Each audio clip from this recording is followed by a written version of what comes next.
And welcome back to a crazed edition of the Voices of the Voiceless podcast. I am your lovable host, Jon Fisher, along with my crazed co-host, Brad Shepard.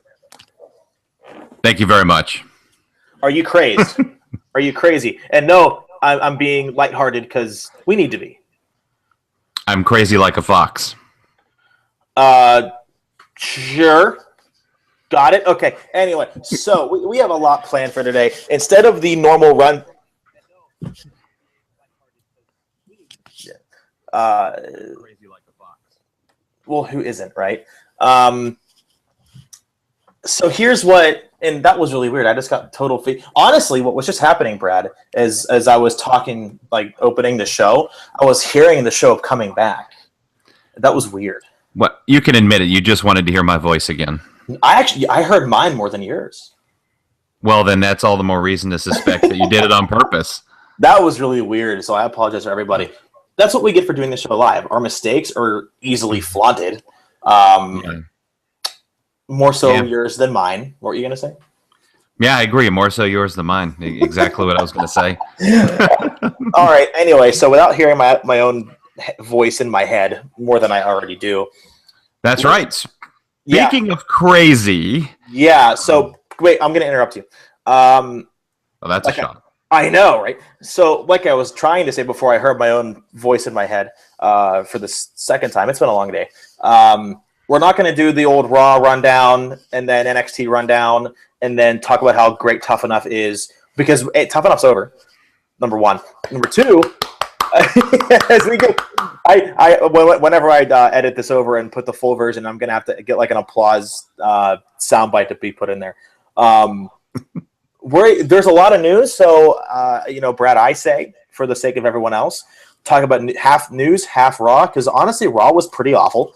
I think we can all agree on that. So let's focus on the good stuff, and the good stuff is all the breaking news this week. No kidding. No, I'm not. There's no jokes there. It was a pretty serious week in wrestling, everybody. So strap in. And Brad, you take it away.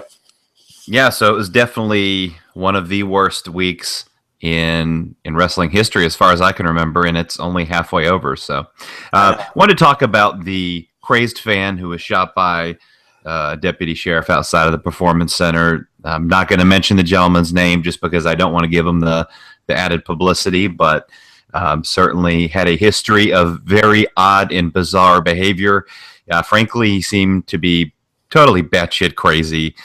He's got social media. If you were to look at some of his stuff on Instagram, and honestly, don't do it. Don't give him that satisfaction. Honestly, really. Yeah. It's just totally nuts. And he's had a lot of incidents and has been banned from the Performance Center. And he had a real obsession with AJ Lee. And Lita. And Lita, as we found out. Right. And so after AJ Lee left the WWE, he kind of shifted that focus towards Lita. Very bizarre behavior. And luckily, nobody at the Performance Center was hurt. He instead charged the deputy sheriff and was shot and suffered life-threatening injuries. He did undergo surgery, and he is still in critical but stable condition at the time. Just really a scary incident. And strangely enough, Taz had dropped a podcast earlier in the day talking about the safety of the talent. And it's so important. And I hope that they will beef up security even more. They had hired the deputies to be out there because of this guy and the issues. They weren't there that day. The deputies just happened to be in the area right there, luckily for them. But safety is very important for those men and women at the Performance Center. Honestly, I mean, let me pose a question to the real humans out there. Nobody that has those crazy instincts. It's one thing to have an affection towards one person, whether it be, a sibling, a son or daughter, as you all know, Brad. Family in general, best friends, even acquaintances that you feel for, that you care for. But I'm asking those truly normal people out there, and I use that term very strongly, normal people. Why would someone go to those lengths to do that? And especially after all of these tragic events that have taken place in just the last 2 years alone. Hell, even the last 6 months. All of these things are happening, and yet people aren't taking a responsibility. And this isn't a PSA. This is just my opinion. No one's acting out and saying, well, maybe these things need to stop. I'm not going to go into politics. That's not what this podcast is for. For someone to go into a happy place, kind of like Disney World for wrestling fans, the Performance Center, state-of-the-art facility. You have everything that you ever wanted there. You have rookies there. Sarah Lee and Josh are there, for goodness sakes. Everything is there. And you go and you try to find somebody you're obsessed with. You know what? Go home, sit down, look at a picture, and shut up, and don't leave your house. Because there's no need for that, especially in the WWE, where they're going through enough tragedy as it is right now. Yeah, I don't think I've ever had the instinct to put my piss and shit in a bucket and put it all over the walls of the Performance Center like this gentleman, and I use that word very loosely, did.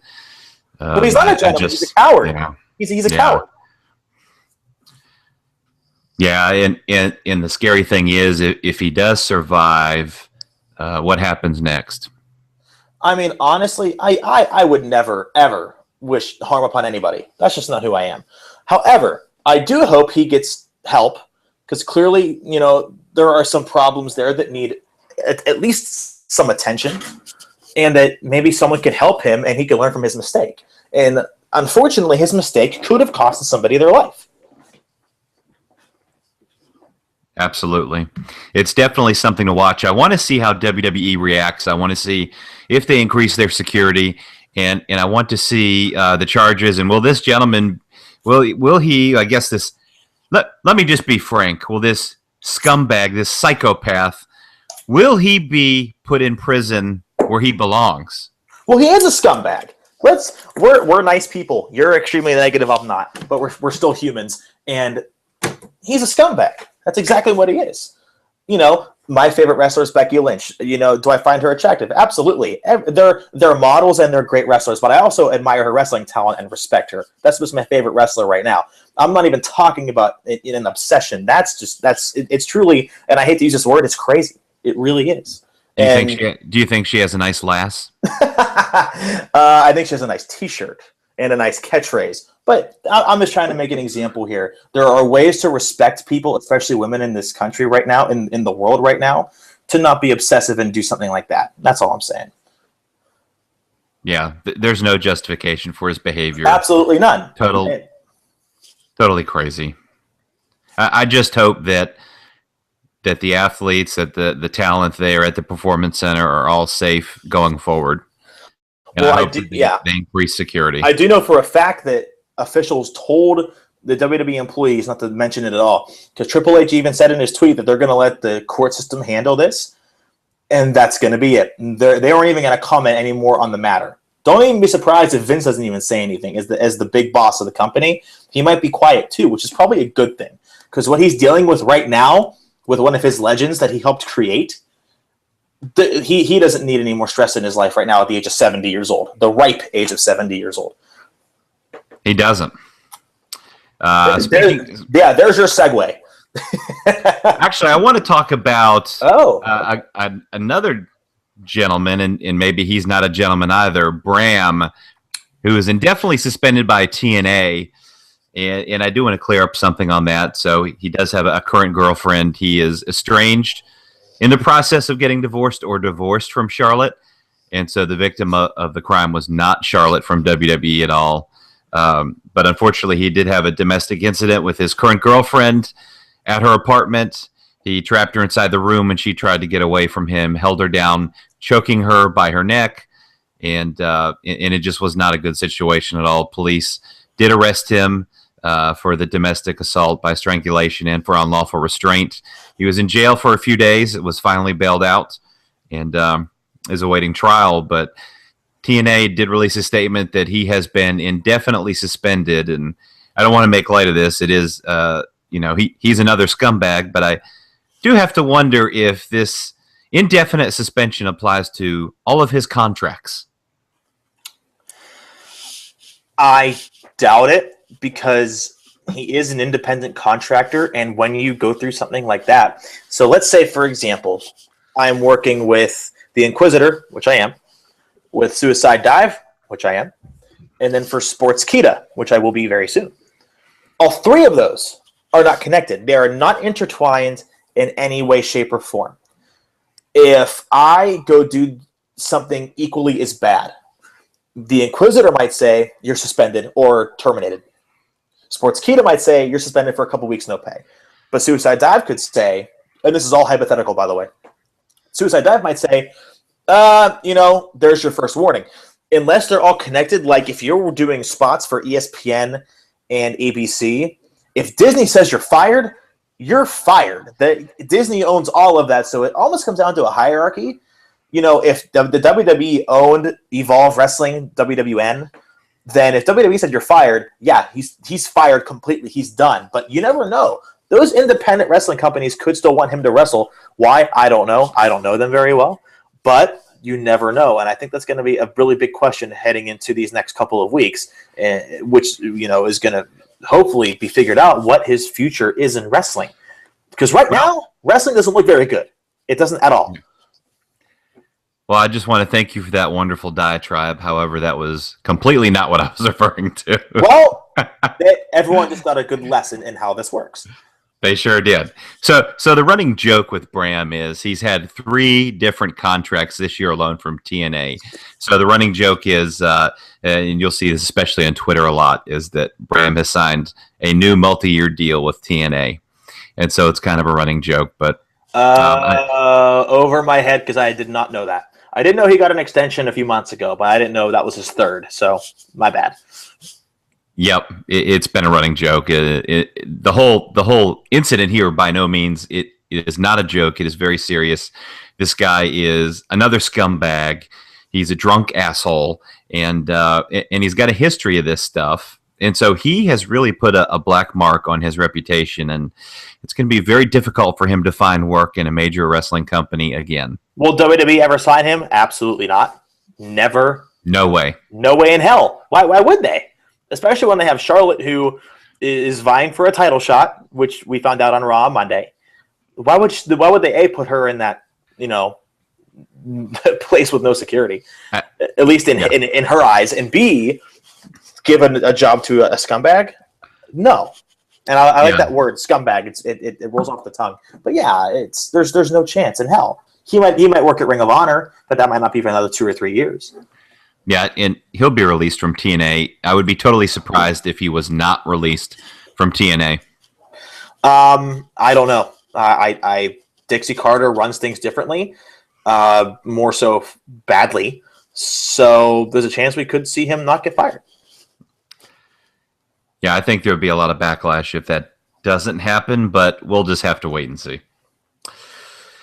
Well, moving on to our next tragedy of the week, we had Zahra Schreiber, released by WWE. Coincidentally, she had just made her live event debut as Solomon Crow's sister and was literally released the next day.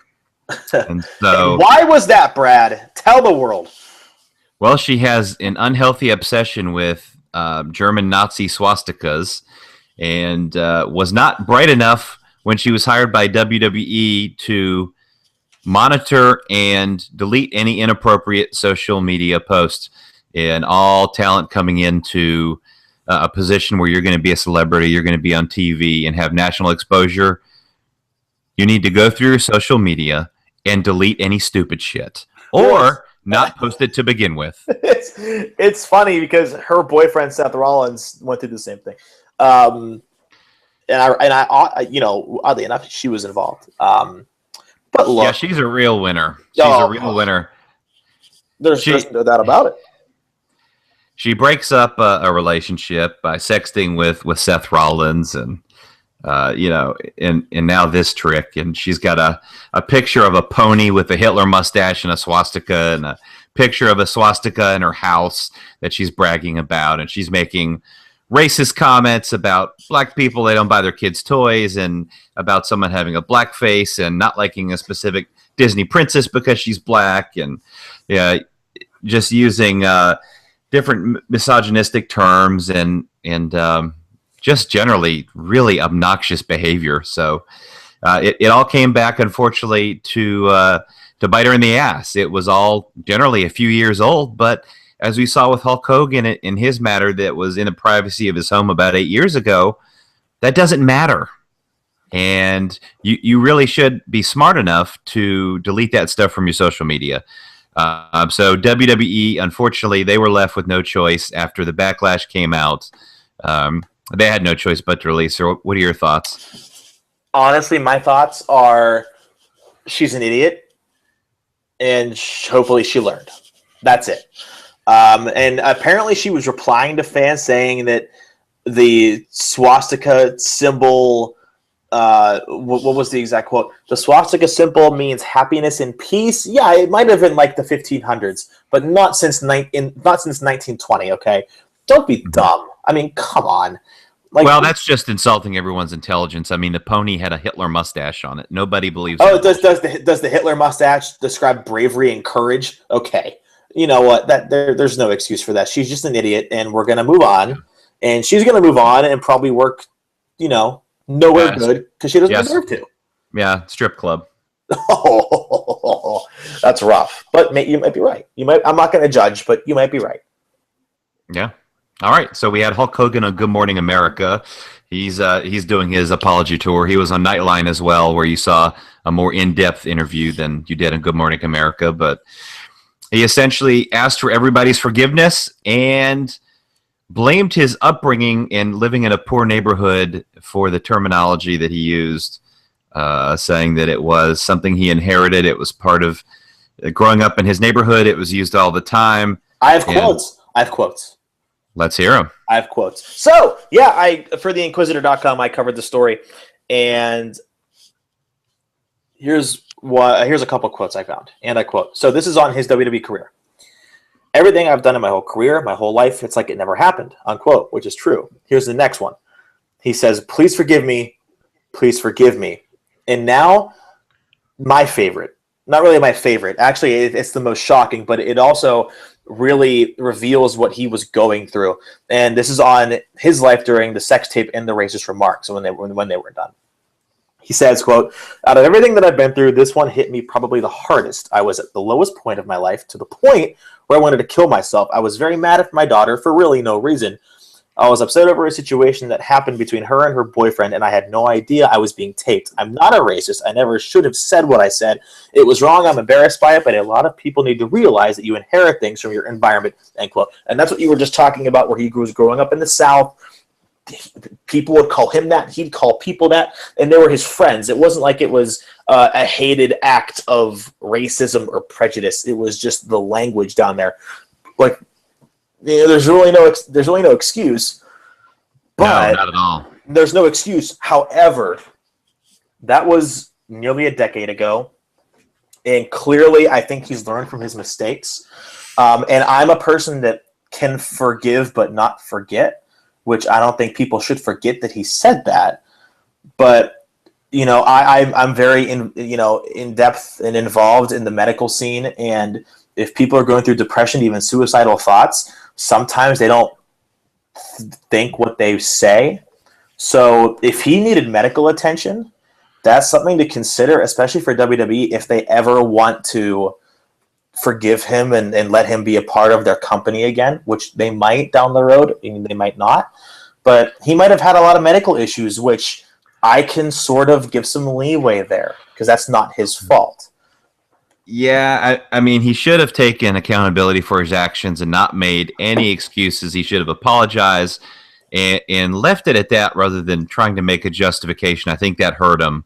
For sure. I can agree with you. Not even bothered. But the medical conditions have to be considered here. I mean, how else would you go about it if someone's having suicidal thoughts? That can't be controlled, right? I mean, like I said, I'm not making excuses. I'm just trying to play devil's advocate a little bit. I still don't forget what he said. I never will, because it's Hulk Hogan, for God's sakes. Maybe one of the greatest of all time. He made what wrestling is today. But no doubt. But yeah, and you can't take that away from him. Yeah, you can take the wrestling away from Benoit, but you can't take the wrestling out of Hulk Hogan, or vice versa. It's truly impossible. They can't erase the history books no matter how they try. I'm a believer in second chances, and and we all grow as we get older and mature and those type of things. But he's just got to shut the fuck up. Yeah, he does. Stay off social media. Don't make excuses. Stop retweeting stupid shit on Twitter. Stay out of the spotlight. Wait a couple of years. When it blows over, people will be more open to giving him a second chance, I think WWE included. I just don't get why he has a Twitter. Why? It's doing nothing but hurting his reputation, which is already trashed. What good is this doing? Retweeting fans on their birthdays? That's so nice of him. He has over 1.3 million Twitter followers. That's great. I want a birthday retweet. Who doesn't? Still doesn't help him. He's still in the public eye. I would recommend, okay, here's a question for you. Did you enjoy him going on Nightline and Good Morning America? I certainly did. I think that answered a lot of questions. I think it was to his benefit to make a public statement about it. I just don't think he had the right approach. It came off as trying to make a justification, in my opinion, and I think that was the wrong approach. I don't know if he's getting bad advice or he's just not taking any advice, but I would have kept it very short and to the point. Admitted my mistake, said it was stupid, which it was, and asked for forgiveness and not made any excuses. I could not agree more. But before we get to our terrible story of our terrible news extravaganza, everybody, if you have a Twitter, and Brad, I hope you know where I'm going with this, go to connorscure.twibbin.com. This is a free plug, as well as it deserves to be. Connor's Cure is CONNORS Cure, CURE.twibbin, TWIBBON. That's like ribbon, but TW instead of the R.com. From there, you will change your Twitter profile picture to gold. So just like how the gay pride festivities went through a few months ago, everyone turned their profile pictures to a rainbow. This will change your profile picture to gold. And from there, you will be supporting pediatric cancer awareness. And WWE will donate $1 to Connor's Cure once you do that. So I recommend everyone do that. It's a very good cause. No reason not to. Let's put it that way. All right. Nothing on that, really? That was heartfelt. I appreciate that. I actually changed my Twitter profile picture to it's got the gold on it. Uh-huh. There you go. I know you did. That's why, and I saw it. I'm like, I should. And that's when I came up with the really good plug on the spot. Look at you. What a journalist, ladies and gentlemen. Jon Fisher, everybody. I wonder how heartfelt that actually is not, because it's not at all, period.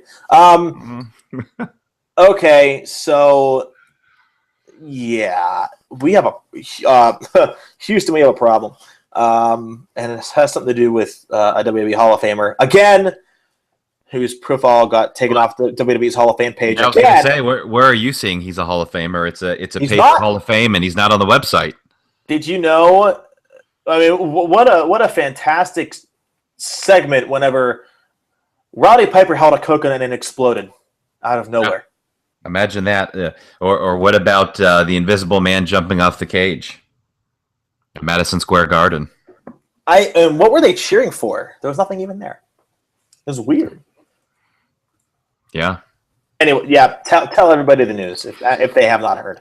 So if you've been living in a bubble, and I assume you haven't been, Jimmy Superfly Snuka was arrested on third-degree murder and involuntary manslaughter charges in the death of his 23-year-old girlfriend from 32 years ago, Nancy Argentino. It's been a case that has been open with no charges for a long time, and they have finally arrested Snuka. He turned himself in, surrendered, and was not in good health. He recently was diagnosed with stomach cancer, had surgery to remove that in some of his stomach. He's 72 years old. He had a feeding tube and is allegedly suffering from partial dementia as well. So there's an issue of whether he'll be competent enough to stand trial. Your thoughts, Jon Fisher? Here's my thoughts. My roommate has knowledge of the the court scene, and there's a couple ways this is going to all go down. He has to be, innocent, or else proven guilty, or whatever the hell the cliche is. If they have enough evidence on him, in my opinion, jail for life, third-degree murder, right? But it's also involuntary manslaughter, which means there was no intent to kill, and that could change. It could change if more evidence is found, because the case is still open. The probe was finished, but that doesn't mean they closed the case. It's still ongoing, and I'm sure they're going to have a court date set, probably in 8 years, because the court system's terrible. But I don't see him getting away with this. If they pledge insanity, which his lawyer very, very well might, I think he'd be dumb not to. Then there's double secret probation for the rest of his life, and who knows? And this is going to sound so terrible. All of these '80s wrestlers who really shaped what wrestling is today, they're dying, and it's horrifying. Who knows how long Snuka is going to last? Who knows how long any of them are lasting? Because I don't know. I have no answers. I just don't. Maybe you can shed more light on that. Yeah, he's just not in good health. Like I said, in a wheelchair and a feeding tube, and had cancer and had surgery to have it allegedly removed. Partial dementia. He's just not in good health at all. In fact, they set bail for him and allowed him to go home just because of his poor health and his lack of a criminal record, that kind of stuff. They didn't feel he was a flight risk. He surrendered his passport, etc. So a very rare thing there to allow someone bail on those charges. But he's not in good health, and it brings up a point, a discussion topic. He's old, he's in bad health. Should he have to go to prison? And I think yes. I think he should. If he did in fact do this, and he is innocent until proven guilty in a court of law, but if he did do this, I think he should go to prison. He had the luxury of allegedly doing this crime and then living out the rest of his life, and Nancy Argentino did not. So here's my thing, right? Chris Benoit. I don't think we need to really go more into what he did, because we know what he did. If he is erased from history, so should Snuka. Because what did Benoit do? He murdered somebody. And himself. What does Snuka do?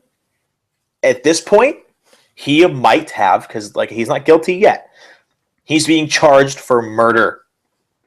And breaking news. Actually, I think this is the first. Is this first breaking news? I might have to make a soundbite for the recorded version. Jimmy Snuka, his Legends contract has been suspended by the WWE officially. They sent in the following statement to WrestleZone.com. Jimmy Snuka's non-wrestling Legends contract has been suspended, and we are currently removing his images from our media platforms pending the outcome of this case. So, as I just said, they're already doing so. And if Benoit can't be in the Hall of Fame, because he would have been, neither can he. He'll be removed. He should be. There's a difference between being a racist and being a murderer. Okay? Racism's words. Hulk Hogan never beat up people of the opposite skin color. He never, pulled any acts that were, totally blatant and ignorant that they insulted an entire race. No, he just said some words on a sex tape. Snuka murders somebody, okay? And I'm a Snuka fan. I'm only 22, but I've gone back and watched his matches, watched his promos. The great coconut scene with Roddy Piper will forever be etched in time as one of the greatest segments of all time. But he might have killed somebody. And that's going to have to come before putting him on TV, putting him in the Hall of Fame, putting him on anything. And the WWE is figuring that out, so I applaud them. I really do. Yeah, it's a tough situation, and innocent until proven guilty, but he certainly does appear to be guilty by the evidence. And Irv Muchnick did a great job investigating this and has really led a campaign for years trying to get Jimmy Snuka charged. I mean, Snuka was arguably the biggest star for McMahon during this time. He was huge, and so there's a lot of interest in protecting your assets when you have something that valuable. And there's always been a long-standing wrestling rumor that was unfounded or unconfirmed that Vince McMahon had a hand in Jimmy Snuka getting off essentially from murder charges or manslaughter. I'm going to interrupt you for a good reason. I'm going to find that quote from his autobiography while you filibuster. Yeah, and what you're essentially going to find is that Jimmy Snuka himself put in his own book that Vince McMahon brought a briefcase, and then the briefcase disappeared after the end of the meeting. So there's a lot of speculation that points towards a payoff for Jimmy Snuka to get out of this charge. And it's pure speculation, but it is a long-standing rumor, and it's not completely baseless. So I found it. I have the feature that was published in the Morning Call, which was the website in Pennsylvania that broke the story.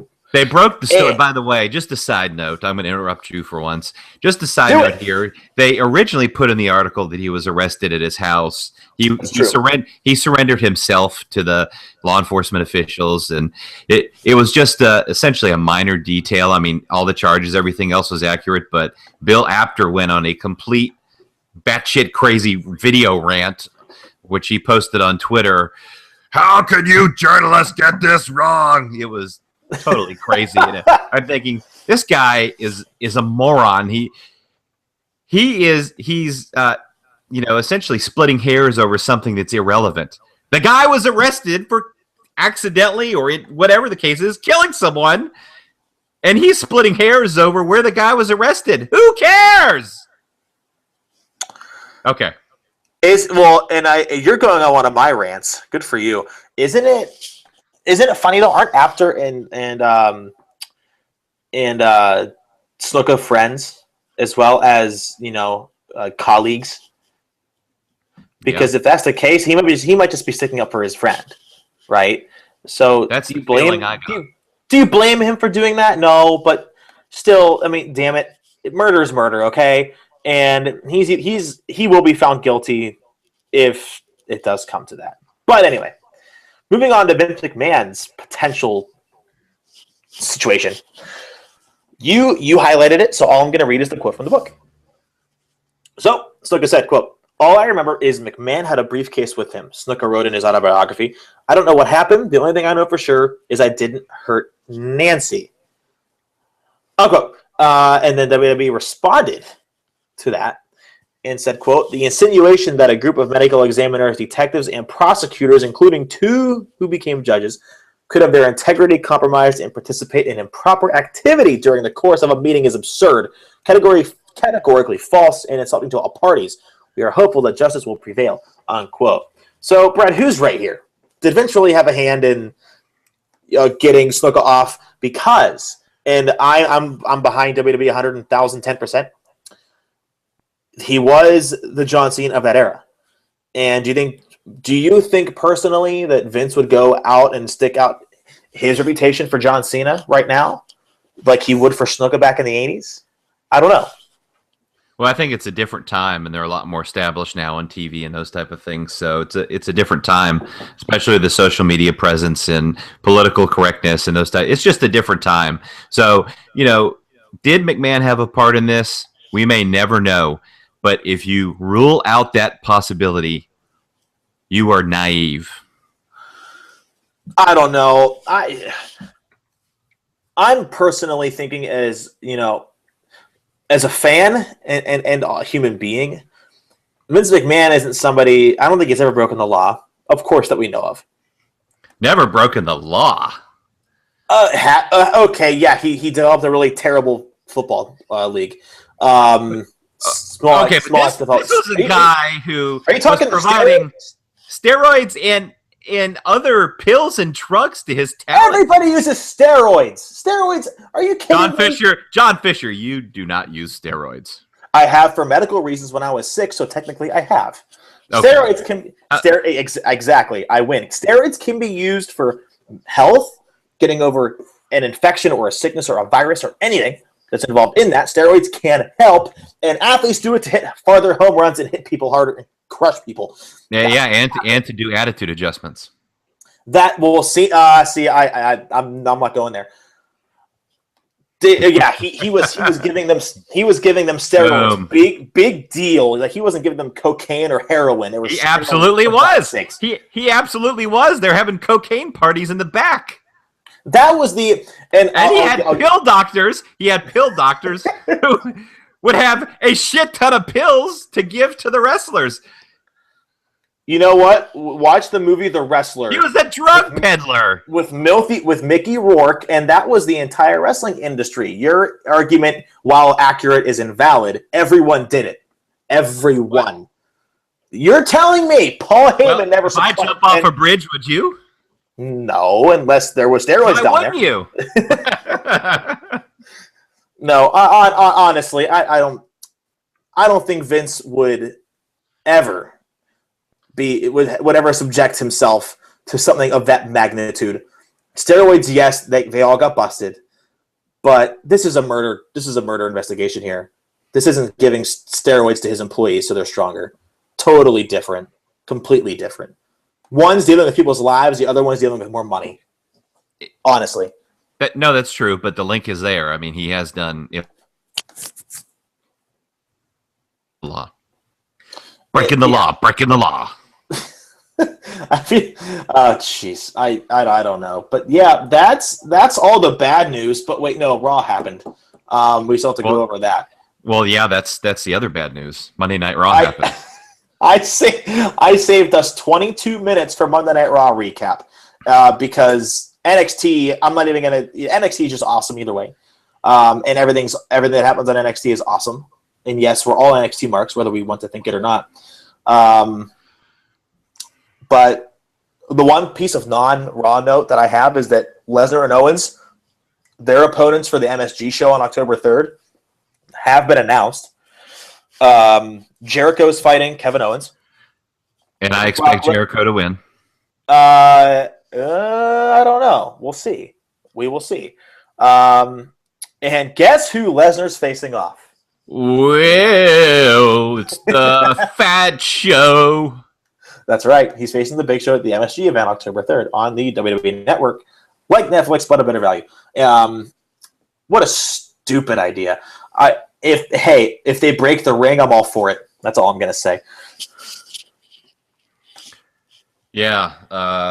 Well, the only way this is going to work is if the Big Show gets totally destroyed by Brock Lesnar and then, of course, preferably retires after. Well, Mark Henry is considering retiring. He teased it at WrestleMania 32. Yeah, I wish he'd stop teasing it and do it. What, you don't want him to cry in the ring and then crush John Cena and go through a decent feud? I kind of like that. That was fun. He cried. Yeah, it was fun for a couple weeks until he came crashing back down to reality and lost clean to John Cena and submitted. Yeah, he did. Oh well. Yeah. Monday Night Raw and Monday Night Hunter. We're not going through. He wasn't even on the show. We're not even going to go. It doesn't matter if he's on the show. He was the talking point of the entire fucking show. It was Monday Night Hunter. Live from Tampa, Florida. Library. That place was fucking dead. Oh, there are so many horrible jokes I could make. Okay, here's one. So imagine this Raw crowd, right, in Tampa, Florida, was listening to stand-up from Zahra Schreiber about Nazis. Enough said. Not bad, huh? Not bad. No, you're getting better. So yeah, we don't have time to go through the entire show, because it's not worth it. We're going to give you the theme of the show. It starts out with a Sting promo. Sting says Triple H took him to the limits at WrestleMania, and he respects him for that. But he doesn't respect Seth Rollins. He mentions he's won titles all over the world, but one has eluded him, the WWE World title, and that's going to change at Night of Champions when the last chapter of his career is written. Sting says he's going to prove that Seth Rollins is half the man that Triple H is. Way to go, Hunter. By the way, Sting is 0-1 and got a title shot.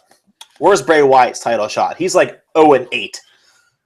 Well, yeah. I mean, they just whatever. It's just whatever. It's like wins and losses doesn't matter as much to them as it should, and it's just like whatever. Even Steven Booking, I hate to agree with you, but I do. Well, I'm right. What can you say? So we had Seth Rollins and Stephanie McMahon backstage, where they again put home the point that Triple H is twice the man that Seth Rollins is. Just like Sting had said, Seth was angry. He wants his statue back. Stephanie says, ask him where it's at. We had Dolph Ziggler and Rusev, and as this progressed throughout the night... I love it. I love it. Holy shit. This is Degrassi on Raw, and it's amazing. I love this storyline. It's exciting. It's invigorating. It's so dumb, but man, do I love it. It's almost like I'm reading one of those Chick Fabio type romance novels or something. It's oh my god! I'm glad somebody likes it. I think it's okay. It is pretty juvenile and weird, but it's entertaining a little bit, sort of, maybe. Yeah. They have their match. Ziggler wins by DQ, and he hits a zigzag on Rusev, and Summer Rae attacks Ziggler. Of course, they would go on. Dolph Ziggler and Lana backstage after the fact with Renee Young. Lana. Music now, Brad? Are we playing music now? I am, and this is to go with my narrative. Okay. Lana, Lena, depending on which country you're speaking of, has the worst happy look on her face as she tells Dolph she'll let him have a shower and she'll see him soon. These two just have terrible chemistry, of course, as I've noted before. Yet the angle continues being forced down our throats. Ziggler says the way he won tonight isn't the way he wanted to win. Dolph walks off into the locker room while Renee talks about what's to come tonight on Raw. In the background, we see Summer Rae walking behind Dolph, unbeknownst to him. As she was crying, by the way. Soak that in for a second. Okay. Up, actually. So Dolph says, I know you're upset, but let me explain as he meets back up with Lana backstage. Dolph says, I was in my locker room, and I stepped out of the shower for 2 seconds, and I see Summer Rae standing there with a big grin on her face. As soon as I saw her, I grabbed the towel and told her to get the hell out of here, and she did. Lana says, so she saw you coming out of the shower naked? How do you think that makes me feel? Dolph repeats his story and mentions how she saw him naked for 2 seconds as Lana walks off upset. Your thoughts on this? I love it. I told you that already. I think it's amazing. What is so amazing about this? Pray tell. It's like WWE asked Freddie Prinze Jr. for more help writing stories, and he said, I'm working on a soap opera, so they said, give us a story, and he did. No, it's something intriguing. It's something interesting, more adjectives. It gives them something to do until Lana and Summer wrestle, which I'm excited for, because I actually think that's going to be the highlight of the match, even though Ziggler and Rusev are great workers. But the WWE Universe wants to see two women wrestle in nothing but tight dresses, which they're going to get their wish. Well, that's what Vince wants, yeah. Maybe. I don't know. Maybe. But yeah. Yeah, honestly, I didn't listen to a damn thing you said. What's new? I don't know. All right. Renee Young tells Lana during the break she interviewed Summer Rae to get her side of the story. They showed the clip of Summer Rae saying Dolph wanted to speak with her, so she followed him to the locker room, and he started stripping naked in front of her, walked into the shower, and asked if she wanted to join him. Summer Rae says she'll never forget the image of the water dripping down his glistening body. His body is perfect, she said. I thought she was gonna say his glistening dick. Well, and to be fair, with that segment with the towel, which was not very PG, we were probably an inch or two away from seeing Dolph's dickler as it was. Well, that was. He's here to show the world. He is, and then Mick Foley said, "Good thing he does his landscaping," which was hilarious. And only Mick Foley could think of something like that so fast. It's honestly, they haven't done something like this in a long time. So trying to play devil's advocate, it's kind of interesting to see how in depth they're actually going really in depth with this. They're going to be on Miz TV tomorrow night, Lana and Ziggler, that is, and they're going to try to hash out their differences. They're really trying hard with this, and maybe that deserves my attention. I'm going to give them my attention because they're trying. They're not doing a Brie and Nikki thing where I wish you would die in the womb too. I love you, Brie mode. Raise my hand in the air and say nothing. What you're telling me is they're trying hard. Yeah, they're actually going in depth with something that isn't. They're trying hard and they're going in depth. Yes. Is that what you're telling me? Yes, they are. I think how else would you write this storyline if you had to use the same motif and the same theme, which is the same thing? How else would you do it? Because right now you're a WWE writer, right? You don't have a choice. You have to use this theme. How else would you do it? Well, it's clear they're trying to penetrate the imagination of the audience. They're trying real hard to do that.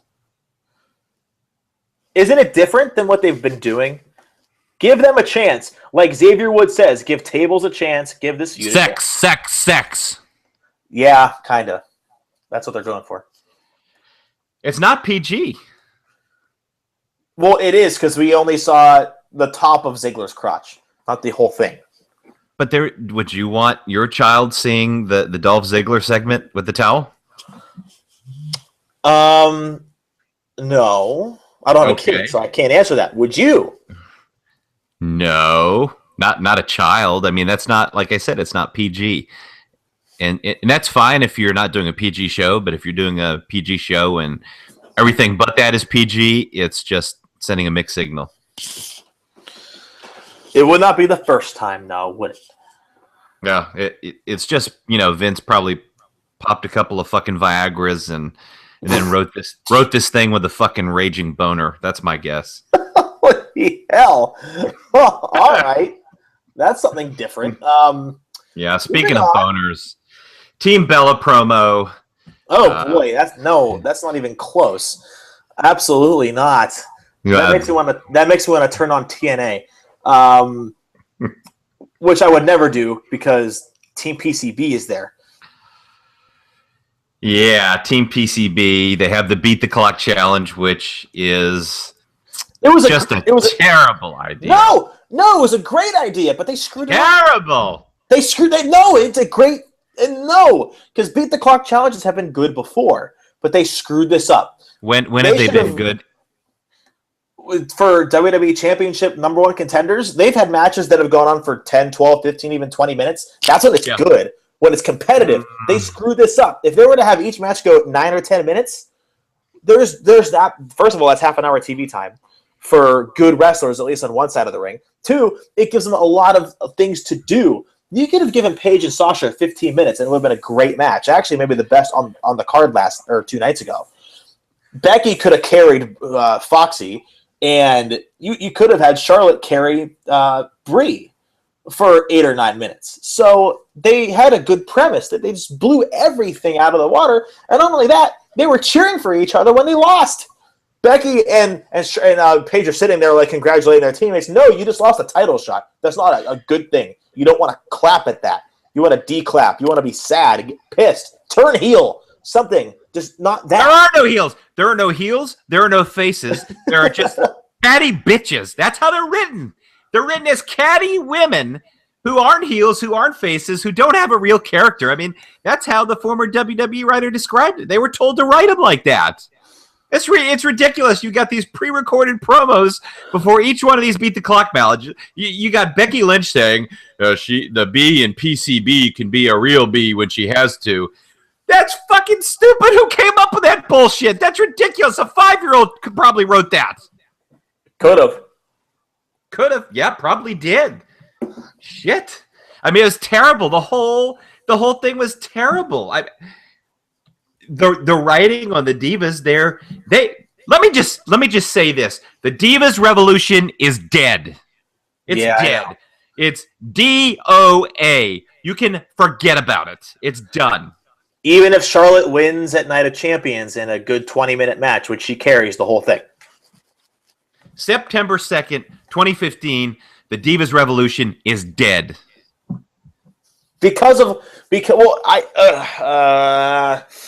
How could they go from NXT, and you can't even be a critic of that, where Charlotte Paige, Paige in her time, Charlotte Paige, Becky, and Sasha were putting on like some of the greatest women's matches ever, right? Because what Bayley and Sasha just did 2 weeks ago was the best women's match maybe of all time. To having Sasha job to Paige. I mean, she didn't win, she didn't lose either. The match ended, which was dumb. To having Becky, who put on a 5-star match with Sasha, to having Charlotte and Sasha putting on 5-star matches in NXT, to wrestling for a minute on the what was that, a minute 40, and that was it. The entire Beat the Clock challenge got 6 minutes and 41 seconds. A total embarrassment. Yeah. Because why? Did they need to have, and I'm trying to think back, some of the monotonous backstage things? No. I mean, everything with the Dudleys was great. The New Day was great. That's the best segment on Raw. The Dudley Boys and the New Days, with the primetime players and commentary, that was the best thing on Raw for me. Okay, that was fantastic. The New Day are fantastic. The bubble wrap tables, the save the tables chants, Xavier's new hilarious hairdo. The primetime players are good on commentary as usual. It's a money match. I'm looking forward to it. But my only critique of that would be, why not have some build up and then have them wrestle? Stop the booking where you have a match to have a feud and actually have a feud to have a match. I don't know. I think they're trying. Well, they're trying to up the ratings of Raw, which I would never blame them for. That's the point, isn't it? They're just not doing it right. I think what they're going to be doing is honestly getting rid of the surprise factor. Honestly, the last surprise in a long time was the Dudley Boys' return last week, right after SummerSlam. What other surprises have there been? And yeah, social media ruins that a lot, and the internet itself ruins these surprises. But think about it. What changed in the mid-2000s, which in my opinion was my favorite time in the WWE, better than the Attitude Era? I think for sure, because the wrestling was so good and the storylines were on par to the Attitude Era, because they weren't, crucifying anybody or throwing anyone on thumbtacks in fire with an axe chopping at your leg. It was logical booking and it made sense. What changed? Honestly. What changed is the writing team, the WWE uncreative team, as I'd call them. They went from a few people to a team of 20, 30 people. You've got so much TV time now, and you've got so many people providing input, and then they've got the direction of who to push and who not to. And the whole thing is just a giant clusterfuck. And they have Hollywood writers and these random people who don't have a wrestling background who are writing stories for wrestling. It doesn't make any fucking sense. On top of that, so NXT, for those who don't know, has one writer. And perhaps that has changed. The guy's name is Ryan Ward. And he, if you remember, was the mastermind behind NXT R Evolution, which is still being considered one of the best WWE specials, whether it be pay-per-view or network specials, of all time. And here's how that all worked out, right? He wrote 5 different episodes at the last NXT tapings, and it was said to be the best taping they ever had. This was back in 2013. And that's when he was in the SmackDown Raw writing crew.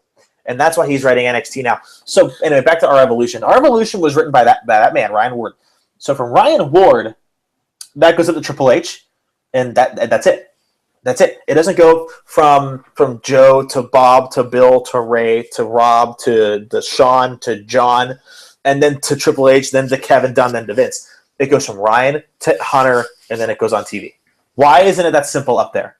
NXT, do you think it had better ratings than Raw if it was on TV? Same amount of publicity, same amount of promotion, same arena? I don't think so. I hate to say it. I say that because of the casual fan, which is what the main roster is looking for. They're looking for the casual fan. That's who they're booking for. That's who they're promoting for. And it's unfortunate, but that was the same thing it was in 2005 when the SmackDown 5 was there, having some of the best matches in history, and having Raw, which was doing an incredible thing of their own when the talent was the same, and it might even be better right now than it was then. What's holding them back? They didn't have 30 writers writing one show. They might have had a handful back then, just 10 years ago. Yeah, and everything is so scripted. The promos and everything is so scripted that you're never going to have those special moments off the cuff anymore where guys create a spark that really, drives an Attitude Era or, the Golden Era or a new generation of exciting stuff in WWE, because everything is so scripted. And the scripting sucks. It's lame. It's terrible. When will it change? It's not getting over. And what will change it? The only thing that could change it is a new person in charge. Everything ultimately goes through Vince. When that changes, there's a potential for change. But Vince created a monster, and I use that in a good way. What changed? Yeah, he got older, but that's what Triple H is there for. He's the mind behind NXT. Vince I shouldn't say never. Vince doesn't go to NXT. I think he has a couple of times, and those were documented because people saw him in attendance and freaked out. What's NXT doing? So in essence, what is Triple H doing that rise? They're not scripting the promos word for word for the talent. You give a talent a few bullet points of things they need to hit, and you let them make it happen themselves. And they're going to hit a home run or they're going to strike out, but that's how you learn, and that's how you create special moments in wrestling.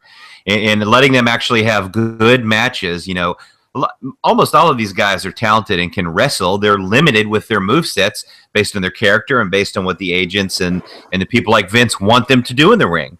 They want them to tone down their style, like they have recently told Dean Ambrose.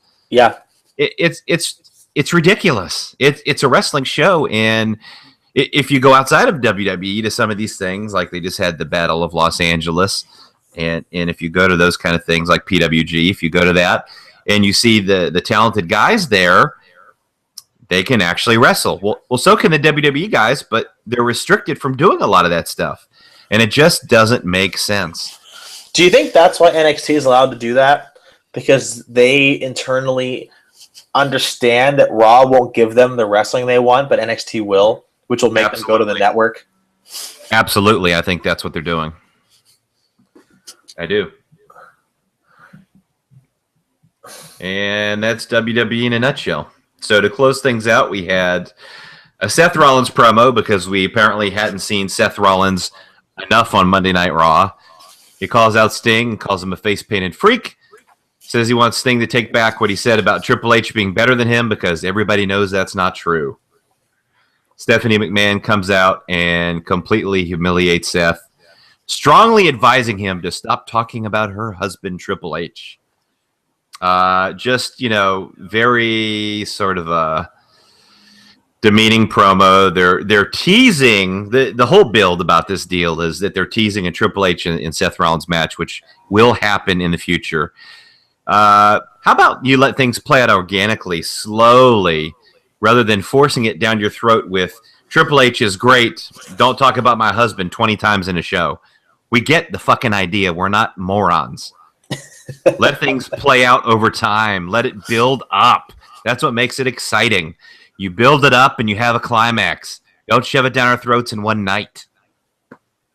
Cena comes out, of course, calls Rollins an egomaniac, which could be a shoot now that we have the knowledge we do.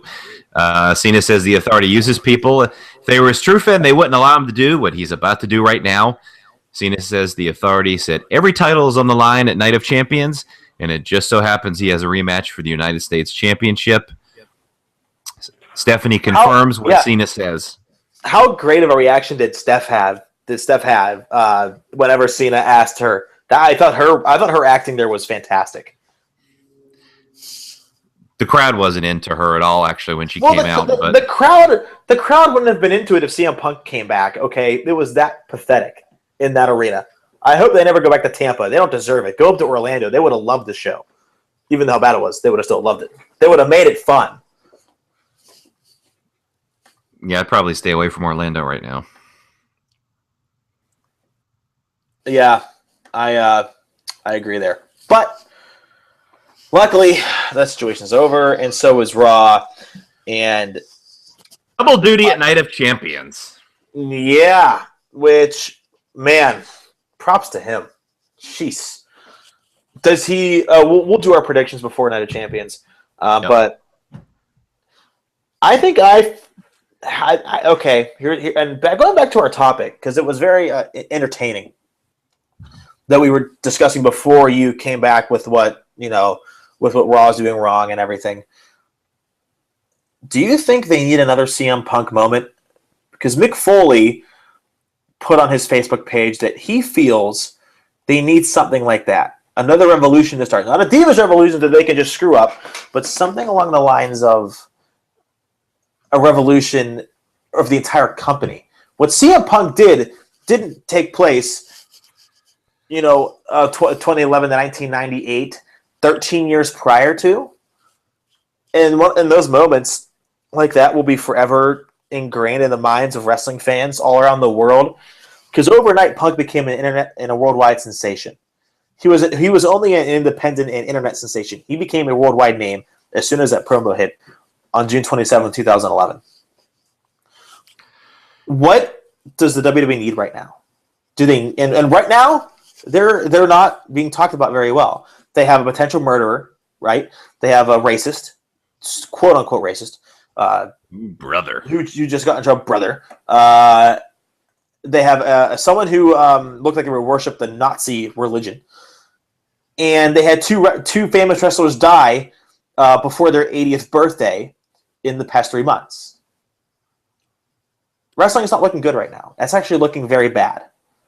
So how do they fix it? And that's what our final topic will be.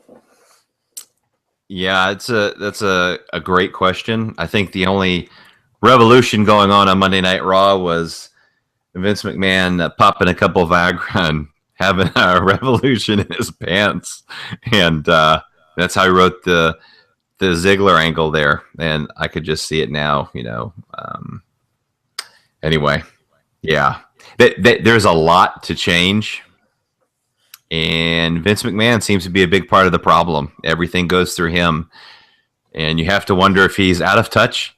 They need a complete overhaul. Everything they're doing, from the basic foundation is just not working. I mean, they're giving you the appearance that it's bigger than it's ever been. But when you look at it, it's more of just they've ingrained it in society, but they really haven't the product isn't as good as it used to be. It's so crazy how they're able to, they got ESPN to cover SummerSlam, but ratings are down. Yeah. Don't you find that odd?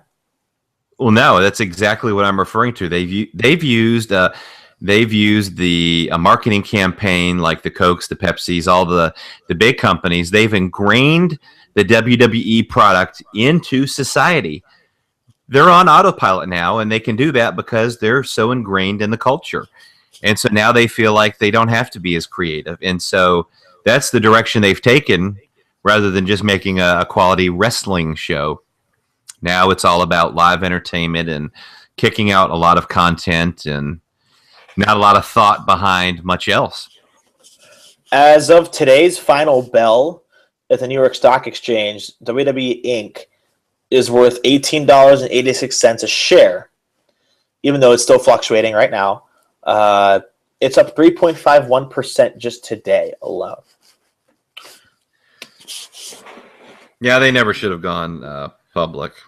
Oh, no, I don't know if I don't know. I disagree there. I think going public was the right move. How long ago was that, by the way? Going public? That was a long time ago. Over 15, maybe I think 12 or 13 years ago. And then they've only not like quintupled or even multiplied their money by 30 since then, even though they've kept up with inflation. Well, that's, of course, they're on the stock market, so they get increased profits from that. But because of the accountability to the stockholders, it's taken a major hit on their product, and this is something you see a lot with companies that go public. So, if you had to choose one thing to happen, whether it be booking or management or even financial, how would you fix WWE in one act? And you can only choose one thing only. Replace Vince McMahon. Everything goes through him at the very top. Everything needs his approval. You replace him, you have the beginning of a solution. And what I would do, honestly,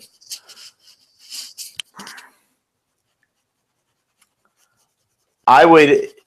So right now we like we said, we can do whatever we want. Right, we have a limited amount of money to stall fake. I would buy out Impact Wrestling. Hire. I'm serious. Buy it out. Get all the talent they had again. Oh, darling, don't you know we're not for sale? my daddy's still pumping money into my company for now, at least, and we're not for sale. We're all set. We're losing money, but Daddy keeps putting money in my account, so it's all good. That's a terrible impersonation. Thank you. Listen to me. I would buy out Impact Wrestling, make them good again. Get the talent that left for Global Force Wrestling back. Technically, since they're not, you know what I mean. But it's all the same shit. TNA, GFW, it's all the same shit. Yeah, but hire better writers and make Impact Wrestling competition, because, as we all know, Vince McMahon wanted to kill his competition, and he did. And it took a while for those effects to finally take into a part, right? Because the early to mid 2000s was still amazing wrestling. But starting in like 08, 09, Raw, maybe 2010 was like the lowest point, in my opinion, since the 80s, when it was just horrifying. Early 90s, I'll be fair. But you're never going to have competition with WWE with a name like TNA. I mean, after Vince Russo named the company TNA, and after he got rid of the giggle shits, having a good laugh over that name, tits and ass TNA, ha ha ha, don't you get it? Yeah. They probably realized, hey, this is probably not such a good fucking idea. We can't market this. Well, and I'm saying change the name, overhaul of Impact Wrestling, make it good, make it competition, have more money. So here's what I'm saying. Pretend like you had as much money as Paul Heyman did. Because think about it. Right now, if NXT was an independent-owned promotion that was good... Paul Heyman didn't have the money either. He just had the checks. Hey, yeah. Good luck cashing that. But here's your check. Yeah, but you understand my point. Competition drives desperation, and when Vince McMahon is desperate, he pulls out good quality stuff.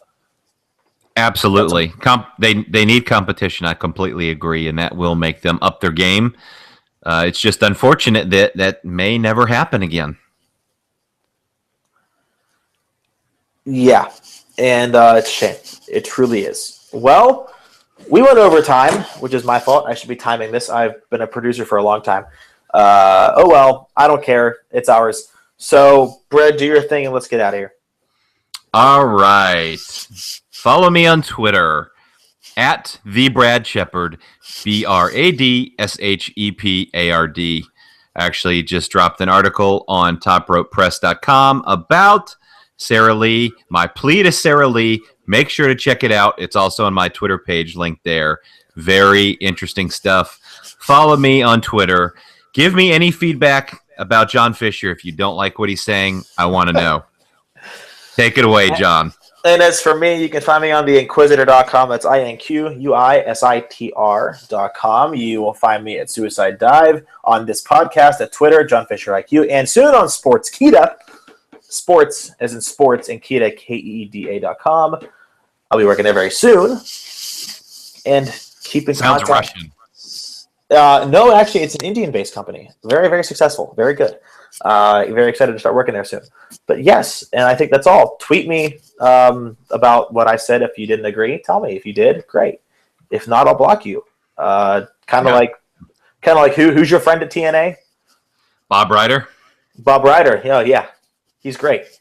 You two are good friends. Yeah, we're real good friends. Yeah, sure. About as good of friends as Hitler and Zahra Schreiber. But anyway, yeah, I said it. I can do those too. All right. Next week we have, pending any breaking news scenarios, Raw and NXT, and that's it. We'll have a lot of fun. And hopefully Raw's worth it next week, and we'll talk about it even more. That's right. So from all of us here at the Voices of the Voices podcast, we will talk to you all next week. Have a good night, everybody. Peace.